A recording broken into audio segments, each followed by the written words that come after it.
Hi everybody, welcome back. I just wanted to make a quick video just to tell you guys how to pin trade at Disney, what to expect, and also how we do it. Everyone is different, everyone has different preferences, some people care about fakes and not, so I just wanted to kind of go over how we like to do pin trading, and also I think that might kind of help people when they watch our videos when we go pin trading so they can kind of understand what we do and why we do how we trade. So stay tuned. Okay, so for starters, there are two different kinds of pins you can expect to see there. Fake pins, which are also called scrappers, and then the real pins, which can be rack pins, booster sets, all of the things. They're real, they're authentic, they're from Disney, they're not fake from China. So you're going to see a lot of the fake pins. And I have another video, I'll post it in the comments, of how to tell the difference between real and fake. So when you go to the parks, you're going to see a lot of pins that are the same thing over and over and over again on the cast members' lanyards. And I'll have another video, I'm going to put it in the comments, about how to tell the difference between real and fake. So most of those are going to be fake. But there are still real pins and people are still trading. So I just want to kind of talk about that real quick. So you will see other people walking around with their lanyards on. Some people carry around their pin books on some hats, backpacks. You'll see. I do a lanyard because I just think that this is more approachable and it kind of just lets people know, hey, I have this on, I'm going to trade, come talk to me, or vice versa. I'll go up to other people when I see they have a lanyard, and those are usually the best trades that I get because you can tell who has the real pins versus, the same 40 pins that you see everywhere else. So with the cast members, they have to trade you whatever you want to trade. You go up to them, you see a pin you like, whether it's real or fake, they have to give it to you no matter what you give them. So unfortunately, what a lot of people do is they'll see a nice real pin maybe, or even a new hidden Mickey, and they're going to give them this fake pin that nobody really wants. And that's what kind of makes the pin trading unfun for a lot of people because, now most of these pins are fake that you see at Disney World, and you don't want to trade your real pins for some fake pins, and sometimes you can't tell right away when you make the trade. But also, you can always ask them to look at the pin first, and I do that. They'll trade with me and I'll say, can I look at the pin? And I'll check the back and I'll kind of evaluate if it's real or fake. Wow. Sorry about that. The rain started pounding. It was loud. So anyway, you can definitely look at their pins first and tell them, no, never mind, I don't want to trade if you think it's fake or anything like that. So you're allowed to trade 2 pins per cast member per day. If they have 4 pins that you want, then hopefully you have a friend with you that can trade the other 2 for you. That's what we usually do, if that comes across.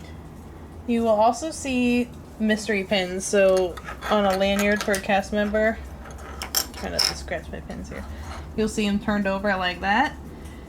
My daughter really loves to ask them if they will do a trivia question for them to flip it over so you can see what it is first. And I'd say about 70% are happy to do the trivia for her and let her answer a question about Disney or something, and they'll let her look first. The other half are just nope, blind trade only. Which is fine. The only thing about the blind trades is it's either going to be a really good pin or a really awful pin that they have just been stuck with forever and they want to get rid of it. So the really awful pins are like these ones. You'll see these fake lanyards all the time. They're everywhere. These Epcot pins constantly. There's also these little black silhouette pins that you get stuck with. So here's what we do. We probably have 10 or 12 scrappers. Sometimes more because my daughter does trade for them because, she's 6. She doesn't understand or get it or care. she sees like a princess or something that she really likes, she's gonna get it. So what I did in the very beginning is we were buying our real pins and we were trading them. Then I kept doing the mysteries and I was getting really tired of trading my real pins for fake ones in return, which will happen to you, and it's annoying, especially to your wallet. So we just bought 10 of the fake ones on eBay. Please don't go buy the big 100 lot and use those for your traders and just do that all day long and trade them for the real pins and stuff. That's not what I'm doing, so just hear me out. So we go into the park with all of our real traders, and I have more than this, by the way. I have another whole lanyard that I keep with me in my bag, and my daughter has her lanyard, and then I have a little bag of these scrappers. So what we'll do is we will do any mystery, we'll give them the scrappers first. If I see that they give me a nice great pin, I tell them, okay, hold on, give me that back, and I want to give you a really nice pin for that one to keep it fair. They love that. They really do. And if you see my videos, you might hear some of their comments. They absolutely are so grateful when you give them a nice pin for a nice pin, because they get tired of these too. So don't give them a crappy pin, sorry for my language, don't give them a fake pin for something nice, so now they're just stuck with the fake pin all day. So that's my little message is, you know, if you're trading a fake pin for a fake pin, okay, you're not adding any extra fakeness at Disney. You're not contributing any extra. You're just literally swapping out a fake pin for a fake pin. And that's what my daughter does sometimes.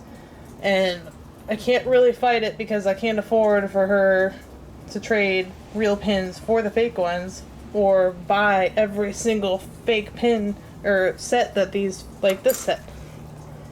She has a lot of these, and I think only like half of them are real from what I traded online. The other half are fake from, you know, Disney World. So this is the situation people are going to come into contact with kids, because they don't care. She doesn't care that it's fake. Now this one, look at those sparkles on top. There's just like a big cluster of them. It looks awful. You know, but and the wall. Well, I'm gonna go over in the video how you can tell.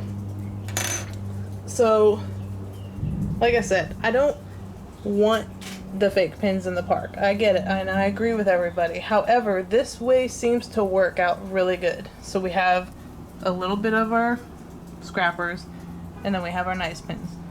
We trade our nice pins with all the people in the park, and for any other real pin we get. And that's just the way that we do it.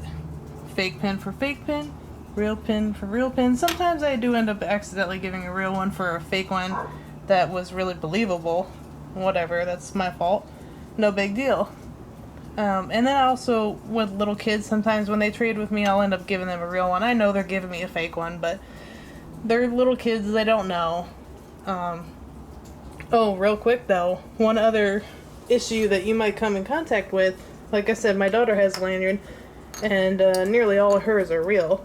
Sometimes she has like a shoe or something that she picks that I try to talk her out of.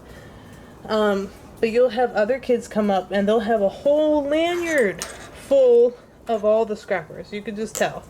You know, they'll have this, and then the black ones, and there's their lanyard of trades. And they want to come up and trade for these. And it's really difficult in that situation because, one, you're trying not to look like a mean person and saying like, oh no, we don't want to trade with those, no thank you. And then I'm also explaining to my daughter who's wanting to trade, you know, some like really nice pin for that, and I'm like, no, this one's more expensive. That's the best way I say it. This one's more expensive than the one you're trying to trade for. That's the easiest way that she can understand. So we have had that, and I even had a mother, her kid had a full lanyard of scrappers, and I was like, oh no, I don't think we were going to trade today, sorry. And she's like, oh yeah, I don't blame you, these are all fake ones. And I was like, oh, you know that they're fake? She's like, oh yeah, we bought like a whole lot of them on eBay, it's so cheap, you should do that. I was like, no, I like the real pins, and I don't want to have a bunch of fake pins. She's like, oh yeah, so you don't want to trade with ours though, because ours are all fake. So I was just, I was like kind of taken back that like, she's like proud, like, yeah, I got a good deal on my fake pins, and like I was missing out on not doing that. So that's just my little rant, sorry. I ramble sometimes. So anyway, back to the whole point. There are tons of fakes at Disney. You will see that in my videos. You will see the same pins over and over and over again. And I'm telling you, if you just be courteous and you try to think about other people while you're doing it, trade real pins for real pins. Everyone appreciates it, and you know, you'll feel good. And especially sometimes I'll walk away and I'll trade a real pin. I see someone else get really excited about the real pin. I'm like, man, I hope they're still trading a real pin for that. Probably not, but you know, if maybe this is a new thing we can get going. So, fake pins, if you're just trading another fake pin, whatever, no harm done. You didn't add to the senses of the fake pins at Disney. You're just swapping them out. The real pins, though, like, don't grab the new Hidden Mickeys, the new Epcots and the new Stitches, and give them that or that. Don't give them that stuff for nice pins. Not cool. Let's try to bring more real pins back. That's my rant. That's how you trade at Disney.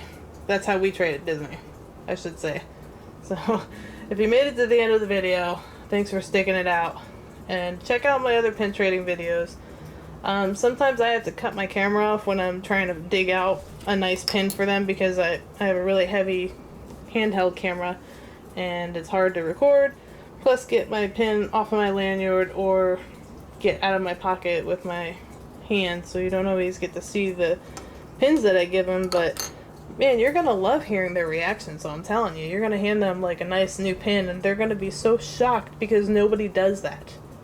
So hopefully with this video it'll bring some awareness and knowledge. You know, give a good pin for a good pin. Give a fake pin for a fake pin. Let's keep it easy. Don't bring them at all if you don't want to. If you can afford to, that's great. But for me and my 6-year-old, I don't care. I don't ever want none of those. So I hardly trade with the cast members myself.